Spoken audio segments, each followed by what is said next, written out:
Graça e paz, irmãos e irmãs. Graça e paz.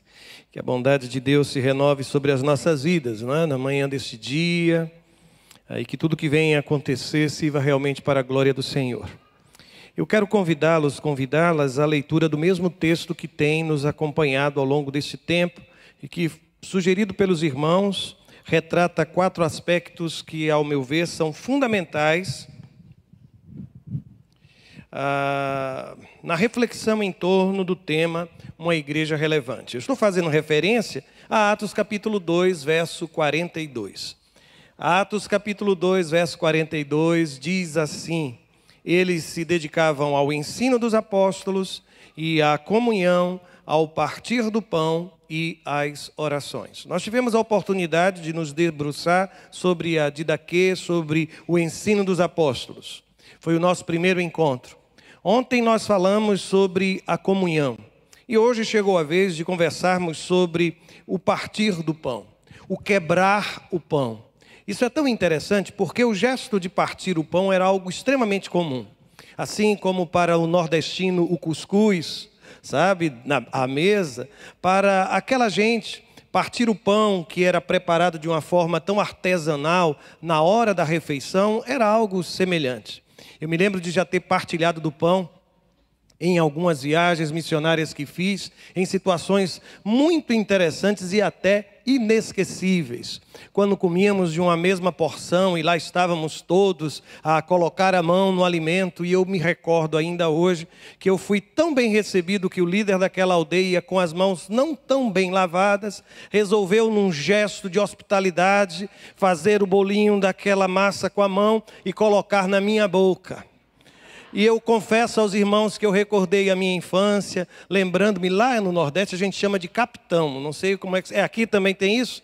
Pronto. E eu digo, gente do céu, que a paz do Cristo esteja comigo e se cumpra em mim aquela história que diz que nem o veneno da cobra vai ser mortal. E assim eu pude experimentar deste quebrar do pão. Na mentalidade do homem do Oriente Médio, especialmente, a mesa, a ceia, o jantar, é um ponto de referência na vida da família. E já foi para muitos de nós. Aquele momento em que a família sentava-se junto. E olha, bem-aventurada a família que ainda consegue sentar-se junto à mesa para as suas refeições. Isso faz uma falta, não é? Isso revela uma graça, uma delicadeza. Muito obrigado, viu? Muito obrigado. Mas eu quero voltar a minha atenção sobre isso, especialmente porque Jesus, ele tem um poder de transformar coisas simples em coisas especiais. Aliás, o amor tem este poder, não é? O amor, por exemplo, tem o poder de imortalizar uma canção. Talvez haja uma canção que marcou a relação entre você e seu marido, você e sua esposa, não é? Um cheiro, meu Deus do céu, eu tenho uma coisa comigo que eu sempre uso o mesmo perfume. E quando me perguntam por quê, eu digo sempre que é que eu quero causar ou deixar aquela saudade do cheiro, sabe? Quando sentirem aquele cheiro, vão lembrar-se de mim, do perfume que eu usava.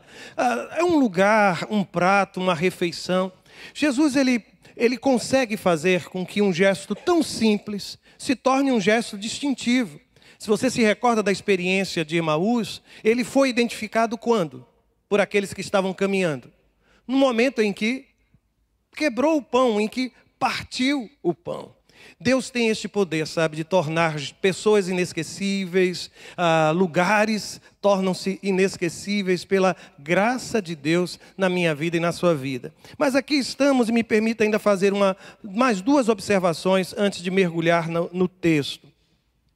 Ontem nós falamos sobre o tema comunhão. E só hoje estamos falando do partir do pão. Erramos quando nós confundimos as duas coisas. O partir do pão é só partir do pão. Consegue entender o que eu quero dizer? A comunhão, ela precede o partir do pão. Eu posso partir o pão ao seu lado, partir o pão e repartir com você, e você permanecer sendo um estranho à minha vida. Eu posso transformar a celebração em pura forma, sem espírito. A comunhão, eu sei que os irmãos se esforçaram, hoje vieram e trouxeram mesmo os alimentos. Eu fiquei com dúvida se isso ia acontecer, preferi ficar no hotel, viu, gente? com medo dos irmãos não trazerem. Não foi não, é que eu precisava fazer algumas coisas ainda, e por isso eu lá permaneci. Mas, de fato, irmãos, essas oportunidades, elas só se tornam ricas em função do coração. Eu vou ser mais claro. Lembra-se daquele almoço em família? Lembra-se daquelas festas em família em final de ano? Noite de Natal? Em que eles todos se sentam à mesa e sabe Deus quantos quilômetros estão, às vezes distantes um do outro, gente contando a hora para acabar, a mãe morrendo de medo de que algum assunto potencialmente conflitivo seja colocado sobre a mesa, que alguém fale sobre eleições neste país e acabe com a celebração da unidade da família. É por isso que eu insisto que a comunhão, ela precede. Que o partir do pão já é uma expressão, é consequência. Eu quero partir o pão com você, porque você é o meu irmão, porque você é minha irmã em Cristo Jesus. E a última observação que quero fazer é que existem 4 outras referências ao partir do pão no livro de Atos dos Apóstolos. E eu quero trabalhar e ler com os irmãos algumas destas. Primeiro, neste mesmo capítulo 2. Veja o versículo de número 46. A Bíblia vai dizer que, perseverando unânimes todos os dias no templo e partindo o pão em casa, comiam juntos com alegria e singeleza de coração. Eu não sei se a sua tradução é a tradução mais contemporânea. Se for, a palavra alegria vai se repetir. Em uma tradução, a NVT, vai aparecer generosidade. E na NVI, se eu não me engano, aparece sinceridade de coração. O que o texto está falando são dos sentimentos que permeiam o partir do pão. Mas há um elemento diferente nesse texto. E qual é? Onde é que é feito o partir do pão? Nas casas. Eles permaneciam unanimemente no templo. E aqui, por favor, os primeiros templos cristãos são do início do 4º século. Nós não tivemos templos antes do edito de Constantino. Isso não aconteceu. Então, o que nós temos aqui é uma referência ao templo de Israel. E você se recorda que ontem eu fiz questão de dizer que o alpendre de Salomão era o lugar onde a igreja costumava se reunir dentro daquela estrutura. Mas a partir, especialmente do ano 90, essa permanência, por exemplo, dos cristãos nas sinagogas, ou quando começou a perseguição à igreja no capítulo 8, essa permanência começou a ser expulsa. Começaram a não ser bem-vindos, em função da pregação em torno de Jesus como o Messias. E aí o que é que a igreja faz? Ela encontra alternativas. Ela começa a descobrir a casa ou as casas dos irmãos como espaço de celebração. E aí o texto sagrado vai me dizer que eles começaram a partir o pão de casa em casa, na casa dos irmãos. Eu sei que algumas pessoas, quando querem falar dos pequenos grupos, das reuniões em casa, fazem questão de dizer que este foi o modelo da igreja primitiva. Posso dizer-lhes uma coisa? Houve um tempo em que nem isso foi possível, quando a perseguição se tornou ainda mais acirrada. E o povo de Deus, ao invés de usar a casa, começou a usar os sepulcros, os cemitérios, as catacumbas de Roma. O que eu entendo é que, no meio do povo de Deus, a ação criativa do Espírito vai sempre permitir, vai sempre nos sinalizar que existem formas outras de celebrar a vida, de celebrar a graça do Senhor. Eu já estive em muitos países de maioria muçulmana. E eu confesso que em alguns momentos de celebração, aquilo para mim foi marcante. Eu me lembro uma ocasião em que estava em Marrocos, e estávamos eu, o pastor Valdemiro Timichak, de quem eu tenho uma grata e profunda saudade. E eu me recordo que nós chegamos ali, e aqueles nossos missionários, os chamados naquela época radicais, os missionários que ali estavam, eles estavam sedentos de um momento de celebração. E pediram para que realizássemos um culto. Nós celebramos o culto naquela casa, onde eles estavam, mas nós cantávamos bem baixinho, viu? Nós tínhamos todo o cuidado para que os vizinhos não percebessem o que estava acontecendo. E eu me recordo que quando o culto terminou, sabe o que foi que eles disseram?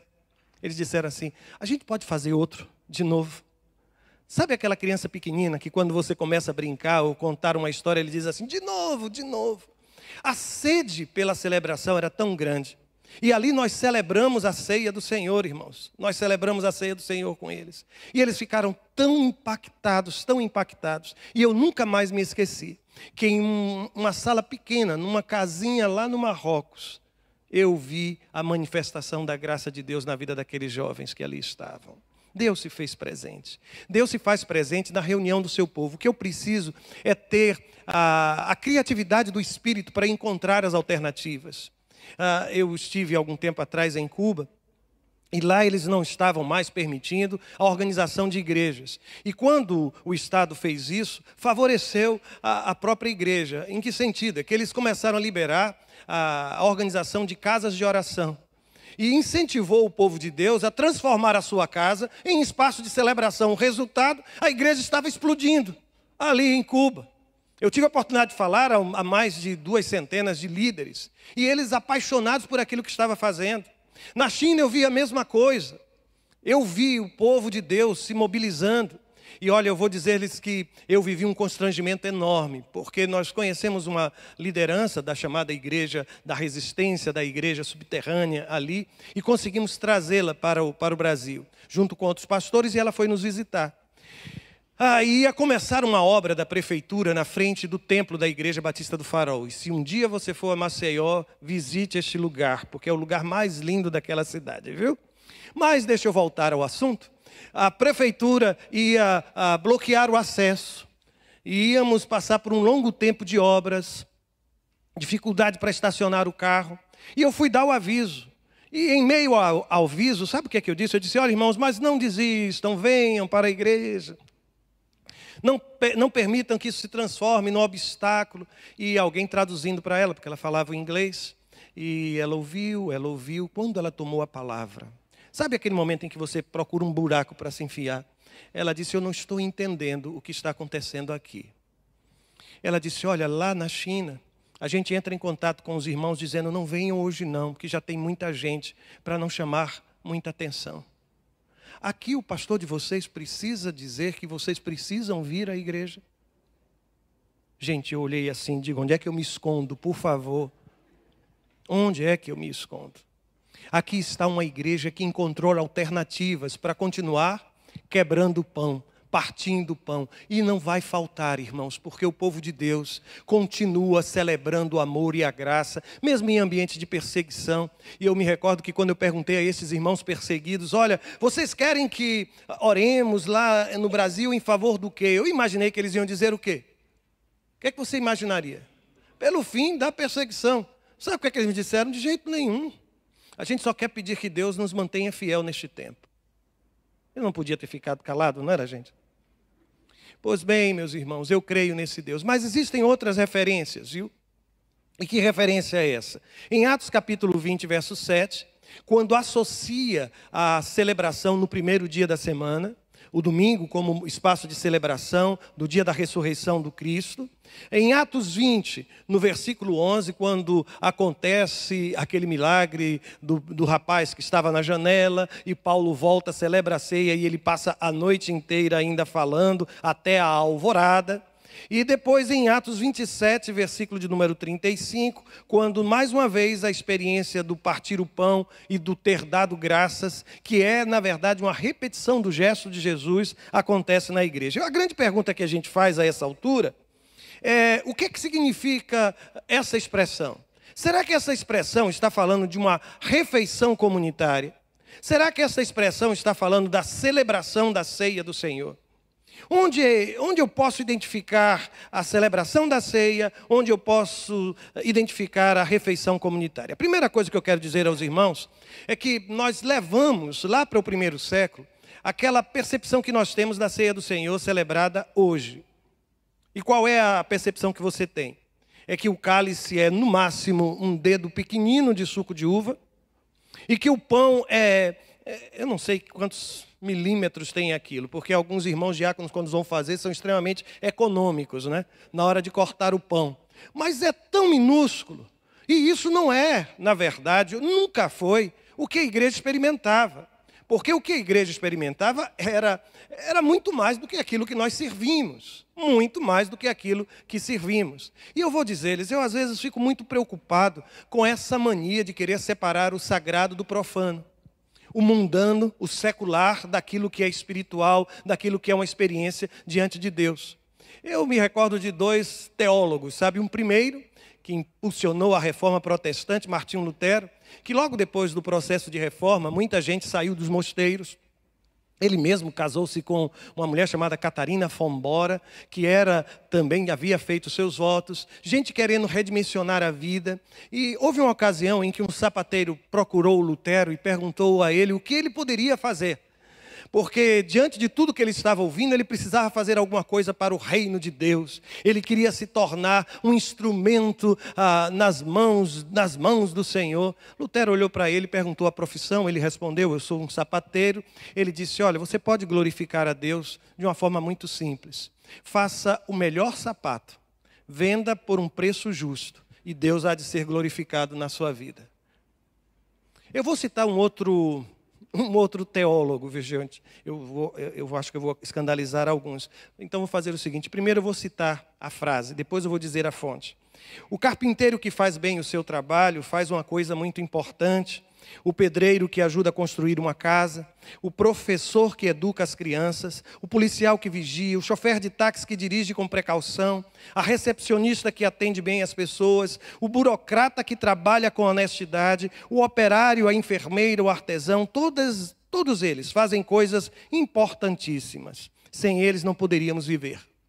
Quem disse isso? Chapolin Colorado.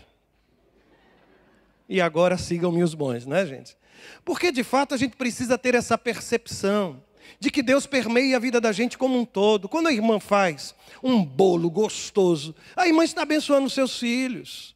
Quando você que é pai vai lá e dá banho nos seus filhos, você não imagina o quanto Deus está sendo glorificado em sua relação com seus meninos e meninas. Quando nós nos sentamos à mesa para conversar, o sorriso de uma família alegra o coração de Deus, alegra o coração do Senhor. Portanto, eu preciso parar com essa separação em que uma coisa é viver o Evangelho nas paredes deste templo e outra coisa é viver o Evangelho fora das paredes deste templo. O Senhor que nos ilumina aqui é aquele que nos desafia a viver a fé exatamente no momento em que deixamos este espaço. Mas há uma descrição para mim muito, muito feliz no versículo de número 45 do capítulo 2. Os irmãos escolheram o versículo 42, não foi? E aí o texto fala da comunhão, partir do pão, e a ordem é primeiro comunhão, depois partir do pão, e agora vamos para o versículo 45, onde o partir e o repartir, ele volta à cena. E ele diz assim, e vendiam suas propriedades e bens, e repartiam com todos, segundo cada um havia de mister. Eu vou repetir, e vendiam suas propriedades e bens, e repartiam com todos, segundo cada um havia de mister. Eu pensei que eu deveria, a princípio, trabalhar com isso de uma forma positiva. Mas depois eu pensei que não. E eu quero usar esse texto como um fundamento para algumas palavras de advertência. E a primeira delas é a seguinte, tenha muito cuidado com a teologia, com a ideologia, com os sentimentos que estão por trás do seu desejo de servir as pessoas. Há quem sirva, não pelo amor, mas pelo sentimento de culpa. Eu fico percebendo que há quem sirva com a expectativa da recompensa. E quando eu faço, esperando alguma recompensa, seja de Deus, seja do outro, eu perdi completamente a verdadeira motivação. Há quem pensa em repartir o pão, imaginando que com isso vai estar implantando o reino de Deus na terra. Preciso rever a minha teologia, porque o texto sagrado me fala do sim e do ainda não, e que em plenitude só vai ser realizada no escatom, no último dia, quando todas as coisas forem consumadas. Há quem pense, por exemplo, que repartir o pão seja o propósito maior da obra missionária. Esquece de lado o anúncio do nome de Jesus e transforma a obra missionária em um intercâmbio cultural e religioso, em promoção do IDH naquela comunidade. Há quem olhe para a dimensão do partir e do repartir o pão, apoiados numa ideologia, inclusive marxista, que foi o grande problema da teologia da libertação em nosso país. E aqui nós horizontalizamos tudo, perdemos de vista o elemento sobrenatural, e viver o Evangelho se torna tão somente essa relação de cuidado com o outro. Esquecemos aliás, há uma expressão em Jesus, que às vezes a gente se esquece até dos de perto. Eu não sei se você se recorda daquele momento em que aquela mulher quebrou o vaso de alabastro, e logo um dos discípulos disse: isso é um desperdício. Deveria ter sido vendido, e tem gente especialista em administrar o recurso alheio, né? Já estabeleceu um valor e disse: olha, isso deveria ser vendido e dado aos pobres. Aí Jesus disse: olha, os pobres vocês vão ter sempre convosco, mas a mim nem sempre.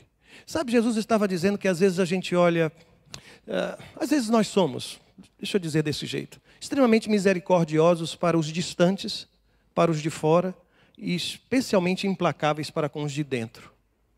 Já passou por isso? Sabe a pessoa que está aí ao seu lado, que às vezes é gentil com as pessoas que nem conhece, e com você trata mal, é ríspido? Sabe aquela criança que olha para o comportamento do seu pai, de sua mãe dentro da igreja, e sonha que ele seja assim dentro de casa? Esse tipo de postura reflete um sentimento, uma ideologia dominante, um pensamento, uma teologia rasa, completamente rasa.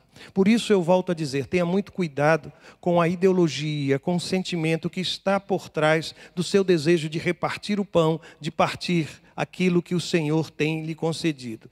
E o que é que isso tem a ver com o texto? Primeiro, eu não sei se você recorda, mas havia na igreja primitiva uma expectativa de que Jesus voltaria, inclusive para aquela geração. Você já ouviu falar sobre isso? De uma expectativa de um retorno messiânico por aqueles anos, por aquele tempo.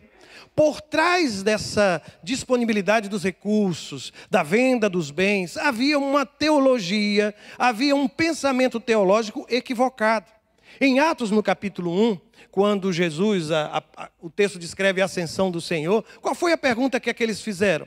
Senhor, será esse o momento em que restaurará o reino a Israel? Atos 1, 6. A preocupação dessa gente era essa. Lembra-se do boato que circulou na igreja primitiva acerca de João? Está escrito em João 21, 23, dizendo assim: por isso espalhou-se entre a comunidade dos irmãos o rumor de que esse discípulo não morreria. João foi aquele provavelmente discípulo, apóstolo que morreu em mais avançada idade.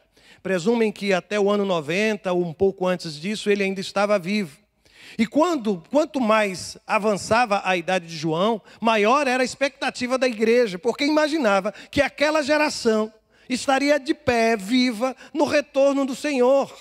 Então, quando aquela gente começa a vender as propriedades, há por trás disso, e aqui eu não quero, por favor, porque eu sei que a gente tem uma visão tão romântica desse texto, né? Eu não quero destruir a sua visão acerca disso, mas eu quero que você seja realista.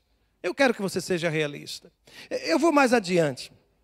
Deixe-me lhe apresentar um caso concreto. Um caso concreto.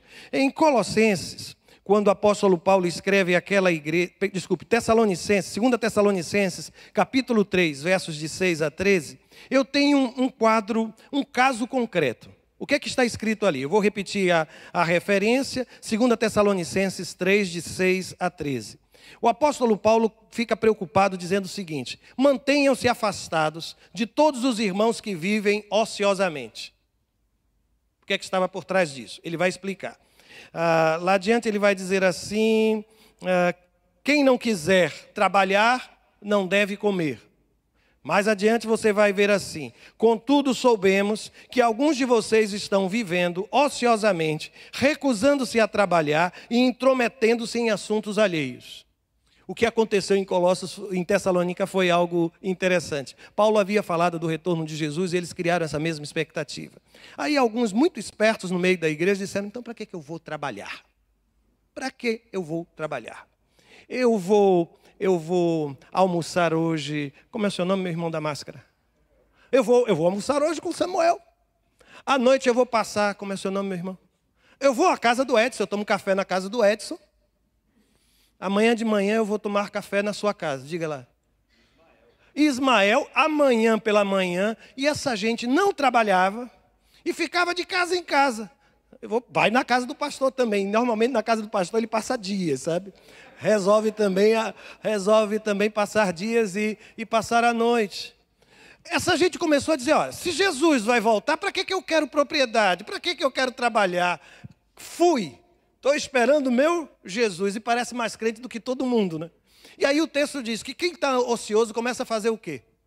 Se intrometer na vida dos outros. Olha, gente, fofoqueiro é gente que não tem o que fazer. Eu não sei o que estou dizendo não, viu? É o apóstolo Paulo quando escreve à comunidade de Tessalônica. E aí ele estabelece um princípio, qual é? Que se não trabalhar, não come. Então vá trabalhar, vá ganhar o seu pão. E aí ele vai ter, nesta carta, de explicar, inclusive em detalhes, como vai acontecer a parousia, os sinais que vão preceder, para que essa expectativa não gere um bando de ociosos na vida da igreja. Por isso, a primeira coisa, se a igreja está querendo ser uma igreja relevante, se a igreja quer realizar um ministério relevante, ela precisa ter uma teologia séria e profunda, que não seja movida por sentimentos, que não seja movida por ideologias humanas, porque nenhuma ideologia humana, nenhum partido político pode fazer aquilo que o Evangelho tem para fazer em nossa sociedade, irmãos. Absolutamente não, absolutamente não. Uma segunda observação, e eu estou indo pela mão contrária, né? Deixa eu lhe dizer, tenha muito cuidado com a ausência, eu vou dizer assim, cuide de um planejamento. Planeje a longo prazo. Por quê?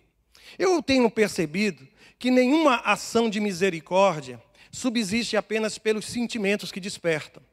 Você vê uma realidade difícil, cruel, eu acho que a pior realidade que eu já vi na minha vida, eu estive no Haiti antes de completar um mês daquele que foi o terremoto. E eu nunca vi uma situação tão devastadora. Estávamos em missão, levando recursos, estávamos conversando com os missionários autóctones, com gente dali. E eu vi uma cena que eu nunca mais vou me esquecer. Havia um homem de uma certa idade assentado na rua, na calçada, e à frente dele havia uns monturos, havia alguns destroços, uma casa que havia desabado. E eu nunca vi uma expressão de dor, de tristeza tão profunda. Eu pedi que parassem o carro para que voltássemos para conversar com aquele homem. E aí então perguntaram a ele o que ele estava ali fazendo, e ele disse, olha, os meus filhos estão aí embaixo. Estavam ali embaixo do destroço. Foi então que eu percebi que existe uma dor ainda maior do que aquela dor de sepultar os nossos filhos, que é quando a gente não consegue nem sepultá-los. E eu aprendi com aquele homem, com o silêncio daquele homem. Às vezes a contemplação da dor alheia gera em mim, em você, um sentimento positivo, um sentimento de misericórdia, um desejo, uma compaixão incontrolável, visceral, uma íntima compaixão, como diz o texto sagrado, uma coisa de dentro incontrolável. Mas eu insisto, por mais poderoso que seja esse sentimento, ele não é capaz de exercer aquele princípio que nós aprendemos, o princípio da perseverança, lembram-se? Que precisa estar atrelado à doutrina dos apóstolos, à comunhão e ao partir do pão. Por quê? Porque o curioso, irmãos e irmãs, é que naquele texto de Tessalônica, lembre, 2 Tessalonicenses, capítulo 3, versos de 6 a 13, depois que Paulo descreveu o problema, ele disse o seguinte, quanto a vocês, irmãos, nunca se cansem de fazer o bem. Parece que o apóstolo Paulo estava lendo o meu sentimento e o seu sentimento. Quando, de repente, quando você percebe que alguém está se aproveitando de sua boa vontade, que alguém deixou de trabalhar e agora está passeando de casa em casa, sabe qual é a vontade que a gente tem? Qual é a vontade? Diga. Não vai me receber amanhã, Ismael? Fechar a porta e dizer aqui mais não. Não, aqui mais não, eu não sou tolo. Então, o que eu leio nesse texto é que o apóstolo diz que às vezes a gente cansa de fazer o bem. E igreja, não se cansem. Às vezes nós não vamos enxergar retorno. Às vezes você vai ver um movimento, uma ação que vai tentar tirar aquela pessoa daquela situação. E de repente lá adiante você vai ver que ele retornou. Que tudo que foi feito parece que foi como que desperdiçado. Ele voltou às drogas, pastor. Ele largou o trabalho, ela largou o trabalho. Voltou para as ruas. Não voltou, pastor, nem para dizer um obrigado. E lembre-se, somente 1% volta. Daqueles 10 leprosos, somente um voltou. Então, se você basear a sua ação abençoadora em função de retorno, você vai se cansar. Você vai se cansar. E por que eu estou insistindo com a necessidade de planejamento? Por quê? Porque aquela ação na igreja em Jerusalém, e aqui é uma opinião pessoal, você fique muito à vontade em relação a isso, gerou mais tarde um problema. Quando eu li Atos capítulo 11, quando eu leio Atos capítulo 11, versos 27 a 30, eu leio o seguinte: e naqueles dias desceram profetas de Jerusalém para Antioquia, e levantando-se um deles, por nome Ágabo, dava a entender pelo Espírito que haveria uma grande fome em todo o mundo. E aí o texto continua. E aí os discípulos determinaram mandar, cada um, conforme o que pudesse, socorro aos irmãos que habitavam na Judeia. Eu acho impressionante porque o tempo passou, e aqueles irmãos que se desfizeram de todos os seus bens, agora não tinham mais como enfrentar a dificuldade. Surgiu a dificuldade, enviam uma comissão, mais uma vez muito batistas, Ágabo está presente, ele fala, a igreja percebe, o que é que a igreja resolve fazer? Uma campanha de socorro aos irmãos lá de Jerusalém. E isso contagiou os da região da Caia, por isso você vai ver Paulo falando isso na primeira carta aos Coríntios, se eu não me engano, no capítulo 11, não sei se é essa mesma referência, mas eu acho que eu anotei aqui. E em Romanos capítulo 15, 26. Em Romanos capítulo 15, 26, ele diz: pareceu bem a Macedônia e a Acaia fazerem uma coleta para os pobres dentre os santos que estão em Jerusalém. Sinceramente, eu tenho visto muitos projetos ousados, projetos sérios, sucumbirem pela falta de planejamento. Houve uma ocasião, especialmente lá no Nordeste, não sei se aqui, que a Visão Mundial entrou como parceira de muitas igrejas, em projetos maravilhosos. E é fácil, irmãos, fazermos ação social. É fácil repartir o pão com dinheiro alheio. E quando os recursos pararam, deixaram de chegar, e a igreja passou a assumir a responsabilidade por aquilo, a maioria desses projetos acabaram sendo fechados. Eu espero não estar escandalizando os irmãos com o que estou dizendo. Mas isso é uma forma clara de dizer que obras, uma natureza como essa, de repartir os pães, de repartir os bens, ela precisa ser pensada a longo prazo. Pensada a longo prazo. Por quê? Porque às vezes nós acabamos alimentando uma dependência, um paternalismo, nós não ensinamos essa gente a pescar, nós nos sentimos confortáveis simplesmente quando entregamos, quando concedemos, nós não queremos estar junto, nós não queremos abrigar. Houve uma ocasião, e eu não estou falando aqui sobre necessidades tão somente materiais, mas se você me perguntasse há 14 anos atrás o que era o autismo, eu não saberia lhe dizer nada. Nada, absolutamente nada. Até que Deus me deu um filho autista. E são 13 anos de caminhada com ele. Hoje eu posso lhe responder. Mas houve um momento em que eu precisei olhar para a face dos meus irmãos e irmãs na igreja e pedir perdão. Especialmente aquelas famílias que têm dentro do seu seio alguns com necessidades especiais. Porque eu nunca entendi o sofrimento daquela gente, até que eu passei a experimentá-lo. Eu fui um pastor distante, que não sabia a dor daquela mulher, a dor daquele homem, as dificuldades que enfrentavam, a pressão financeira terrível, o distanciamento da vida social dos dois, as crises conjugais que viviam. Eu não sei se você sabe, mas o número de separações é grande, é muito grande nesses ambientes. É muito grande.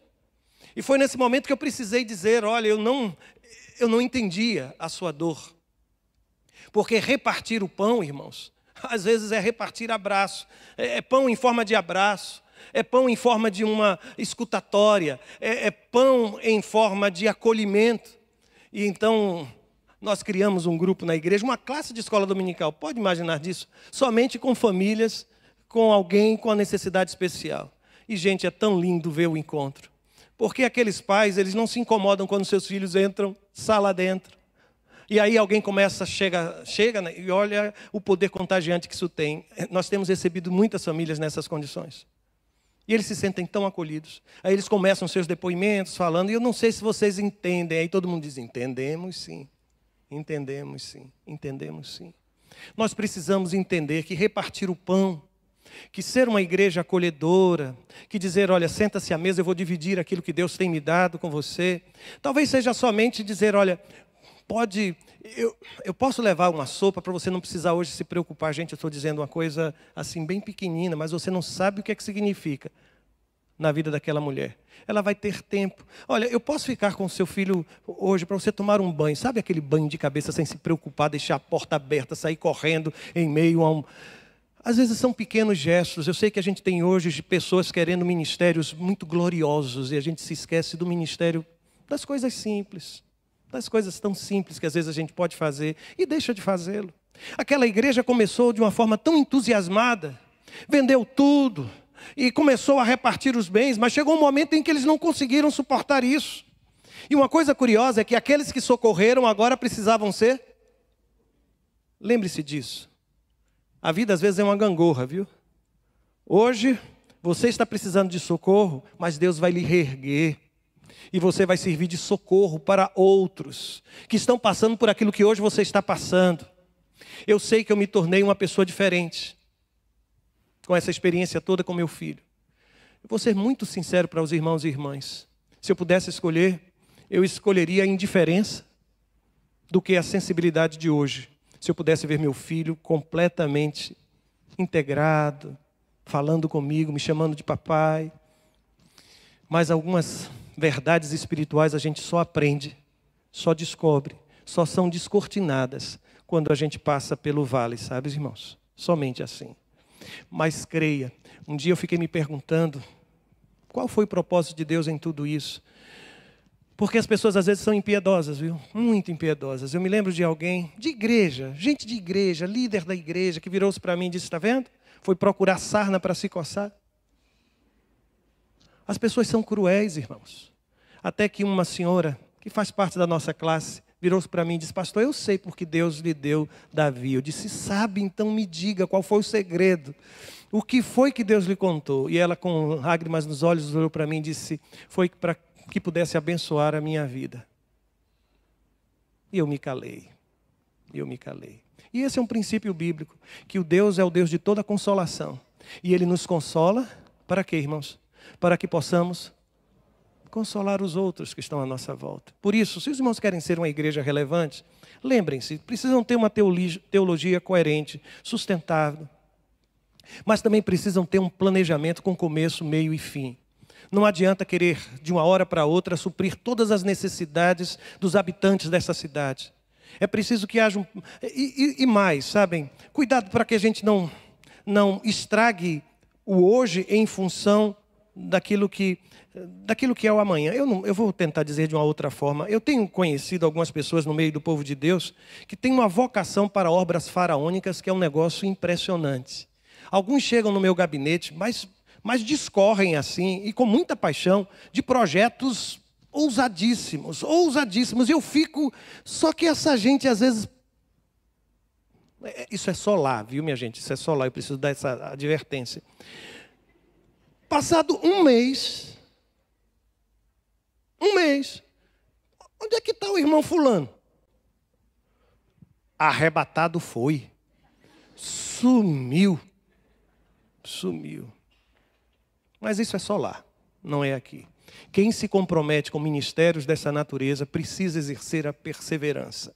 Porque os resultados não são imediatos, porque os resultados são a longo prazo, porque algumas marcas deixadas hoje só vão ser colhidas daqui a muitos anos. Essa semana nós estávamos numa pizzaria na cidade e a pessoa que estava atendendo pediu inclusive para tirar fotos comigo e com a Cláudia, chamava a mim Pastor Cláudia, era um ex-aluno de uma escola que a igreja mantém lá em Maceió.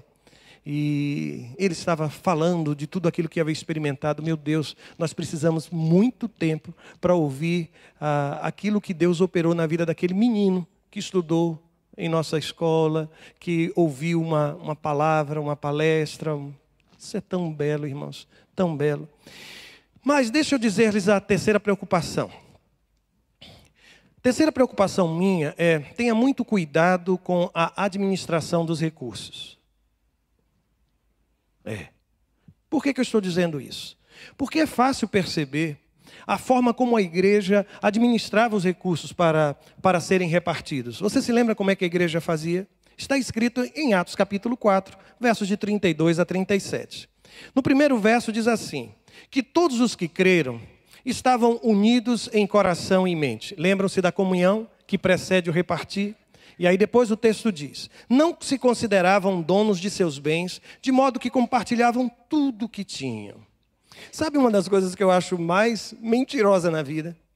É quando a gente vai fazer a declaração de imposto de renda. Não estou dizendo que você está sonegando, não. Fique tranquilo. Nem trabalho para Receita. Fiquem muito tranquilo. Mas sabe aquela relação de bens que a gente descreve ali? Alguns que ainda estão financiados com 48 parcelas ainda faltando, 60 parcelas ainda faltando, financiamento de casa, aí você coloca a descrição dos bens, aí você vai lá colocando tudo. Aquilo é a maior inverdade. Porque aquela casa não lhe pertence, meu irmão. Aquele terreno não é seu. De quem é, irmãos? De quem é? Quem é o proprietário? Estou com medo de dizer, não sou eu não. É Deus. Deus é o proprietário de tudo. A obra social naquela igreja, o repartir, começa com esse conceito simples. Você não é dono de nada. Eu vou fazer feito aqueles pastores. Repita comigo. Eu não sou dono de nada.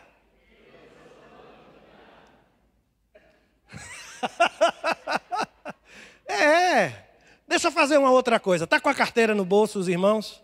Tá? Deixa eu fazer aqui. Você não me domina. É uma catarse coletiva, é uma libertação. Porque repartir o pão parte dessa consciência. Eu não sou dono de nada, meus irmãos. Eu me lembro que uma certa ocasião alguém foi visitar um monge oriental e chegou na casa daquele homem, esperou para ser atendido. E quando entrou, a casa não tinha absolutamente nada, tinha só um tapete onde ele estava sentado, alguma coisa assim de uma jarra d'água para ele beber. E a criatura chegou naquele lugar e disse, eu não estou vendo nada, o senhor mora aqui mesmo, neste lugar? Ele disse, sim, eu moro aqui. Mas o senhor não tem nada? Aí ele olhou para o viajante e perguntou, e o senhor só tem essa bolsa? Ele disse, sim, mas eu estou aqui de passagem. Qual foi a resposta do monge? Eu também. Eu também. Nada me pertence, irmãos. Nada nos pertence. Aí eu vou voltar a ler o texto. Aí a Bíblia diz que com grande poder os apóstolos davam testemunho. E aí vai o versículo 34. Agora veja o versículo 35. O que é que diz o texto? E levava o dinheiro para quem, irmãos? Para os apóstolos. Eles depositavam, algumas traduções dizem o quê? Aos pés dos apóstolos. Percebeu o cuidado com a administração dos recursos? Percebeu que uma das maiores tentações de alguns irmãos é administrar a sua própria contribuição? É julgar que a liderança da igreja, o orçamento que a igreja estabeleceu, não tem o poder, não foi tão bem elaborado para administrar aquilo que eu estou contribuindo. Então quem faz isso sou eu. Então eu vou pegar daquilo que eu iria ofertar, daquilo que eu iria dizimar, eu vou dizer, olha, 10% eu vou fazer com isso, 50%, porque eu vejo ali a mão de Deus. Vai colocar aos pés dos apóstolos. Porque, irmãos, quanto mais nós nos unimos, maior é o alcance daquilo que eu posso realizar. Em um processo de elaboração de um projeto como esse, de repartir, um projeto de natureza social, tornar a igreja relevante, eu não posso esquecer a necessidade de estabelecer liderança espiritual sobre tudo isso.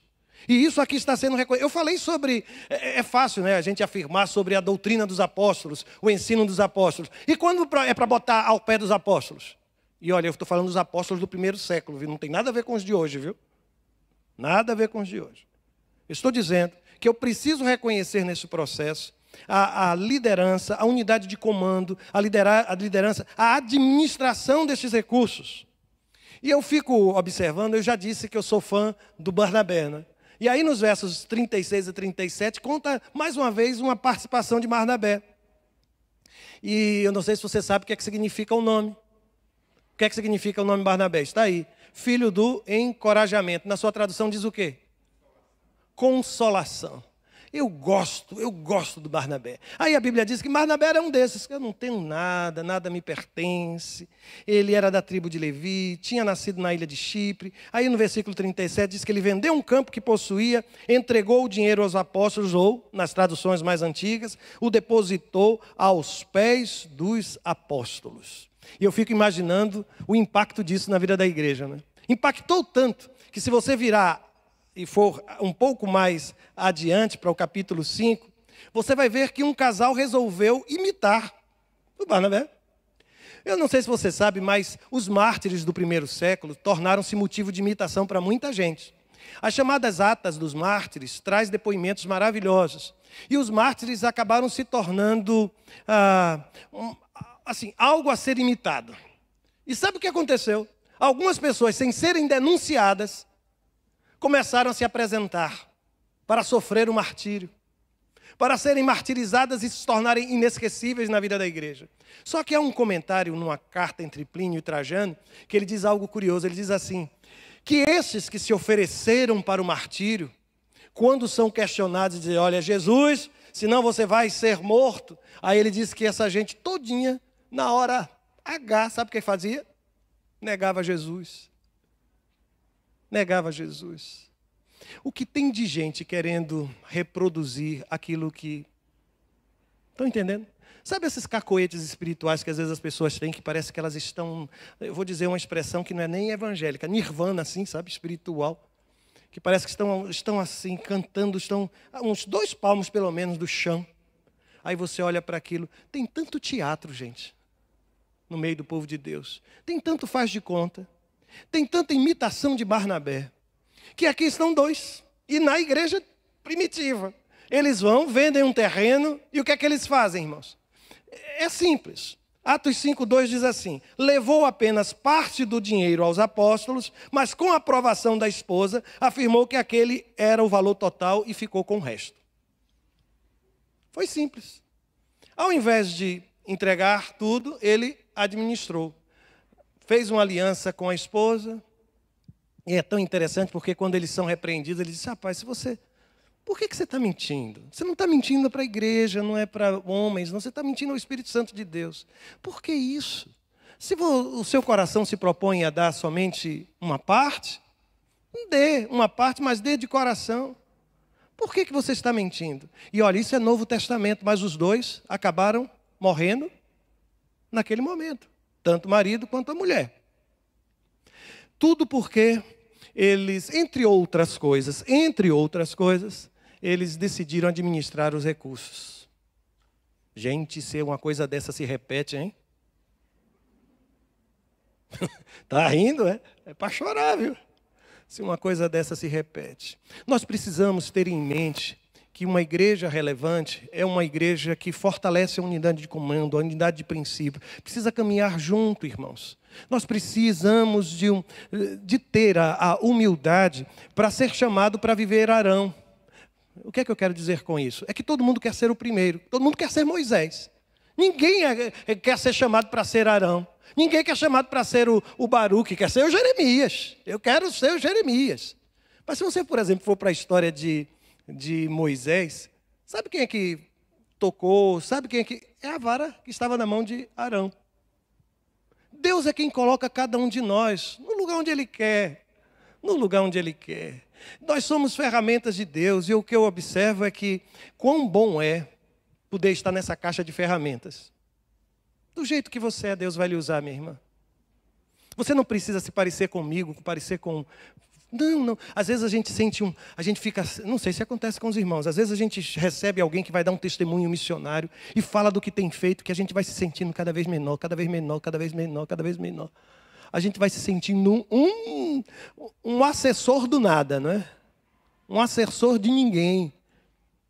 Mas Deus, Ele sabe o que espera de você. Ele não se compare ao outro, mas simplesmente aquilo que o Senhor espera da sua vida. Por isso é que eu volto a dizer, por trás de toda essa história, alguns cuidados preciosos para com a obra do serviço, a obra da compaixão. E aqui, deixe-me só fazer uma última referência, que tem a ver com aquela expressão que eles repartiam com todos. segundo cada um havia de mister. Lembra-se disso? Segundo a necessidade de cada um. Como é que eu vou repartir se eu não sei a necessidade do outro, irmãos? Você sabe quem é que está com alguém que foi internado recentemente na igreja? Você sabe por que aquela pessoa não veio hoje? Se não houver essa identificação, qual é a necessidade do outro, toda a obra de natureza social, ela desaparece. Porque nós precisamos estar num espaço onde a graça se manifesta e onde as pessoas têm rosto, onde as pessoas têm endereço, onde as pessoas têm nome, onde as pessoas são amadas, onde as pessoas são especiais. Eu vou terminar, eu ainda ia falar um pouco mais, mas não vou fazê-lo, não há necessidade não. Eu quero terminar contando uma história, que não fui eu quem escrevi, gostaria até de ter escrito. Eu não sei se você já leu o livro chamado A Árvore Generosa. Ele foi adaptado por Fernando Sabino, e ele conta a história de uma árvore muito interessante, gente, muito interessante. Posso ler? Presta atenção. Era uma vez uma árvore que amava um menino. E todos os dias o menino vinha e juntava as suas folhas e com elas fazia coroas de rei. E com a árvore brincava de rei da floresta. Subia no seu grosso tronco, balançava-se em seus galhos, comia seus frutos. E quando ficava cansado, o menino repousava à sua sombra fresquinha. O menino amava a árvore profundamente e a árvore era feliz. Mas o tempo passou e o menino cresceu. Um dia o menino veio e a árvore disse: menino, venha subir no meu tronco, balançar-se nos meus galhos, repousar à minha sombra e ser feliz. Estou grande demais para brincar, respondeu o menino. Eu quero comprar muitas coisas. Você tem algum dinheiro que possa me oferecer? Sinto muito, disse a árvore, eu não tenho dinheiro. Mas leve os frutos, menino. Vá vendê-los na cidade, então terá o dinheiro e você será feliz. E assim o menino subiu pelo tronco, colheu os frutos e levou-os embora. E a árvore ficou feliz. Mas o menino sumiu. Sumiu por muito tempo. E a árvore ficou tristonha outra vez. Um dia o menino veio e a árvore estremeceu tamanha a sua alegria e disse: venha, menino, venha subir no meu tronco, balançar-se nos meus galhos e ser feliz. Estou muito ocupado para subir em árvores, disse o menino. Eu quero uma esposa, eu quero ter filhos e para isso é preciso que eu tenha uma casa. Você tem uma casa para me oferecer? Eu não tenho casa, disse a árvore, mas corte os meus galhos. Faça a sua casa e seja feliz. O menino depressa cortou os galhos da árvore e levou-os embora para fazer uma casa. E a árvore ficou feliz. O menino ficou longe por um longo tempo. E no dia que voltou, a árvore ficou alegre de uma alegria tamanha que mal podia falar. Venha, venha, meu menino, sussurrou, venha brincar. Estou velho para brincar, disse o menino. E estou também muito triste. Eu quero um barco ligeiro que me leve para bem longe. Você tem um barquinho que possa me oferecer? Corte meu tronco e faça seu barco, disse a árvore. Viaje para longe e seja feliz. O menino cortou o tronco, fez um barco e viajou. E a árvore ficou feliz, mas não muito tempo. Muito tempo depois o menino voltou. Desculpe, menino, disse a árvore, eu não tenho mais nada para te oferecer. Os frutos já se foram. E o menino respondeu: meus dentes são fracos demais para os frutos. Já se foram os galhos para você balançar, disse a árvore. Eu já não tenho idade para me balançar, falou o menino. Eu não tenho mais tronco para você subir, disse a árvore. Eu estou muito cansado e já não sei subir, falou o menino. Eu bem que gostaria de ter qualquer coisa para lhe oferecer, suspirou a árvore, mas nada me resta. E eu sou apenas um toco sem graça. Me desculpe. Eu já não quero muita coisa, disse o menino. Só um lugar sossegado onde possa me sentar, pois estou muito cansado. Pois bem, respondeu a árvore, enchendo-se de alegria. Eu sou apenas um toco, mas um toco é muito útil para sentar e descansar. Venha, menino, depressa, venha, sente-se em mim e descanse. Foi o que o menino fez e a árvore ficou feliz. Algumas pessoas parecem ter vocação para viver assim a vida inteira, né? Se doando e encontrando nisso felicidade. O meu desejo é que você entenda que nenhum de nós é tão pobre que não possa socorrer alguém. Que nenhum de nós é tão limitado que não possa abençoar a vida de quem quer que seja. Árvores felizes, gente feliz, gente chamada cristã, Gente que faz parte da primeira igreja batista em Palmas. Gente igualzinha a você.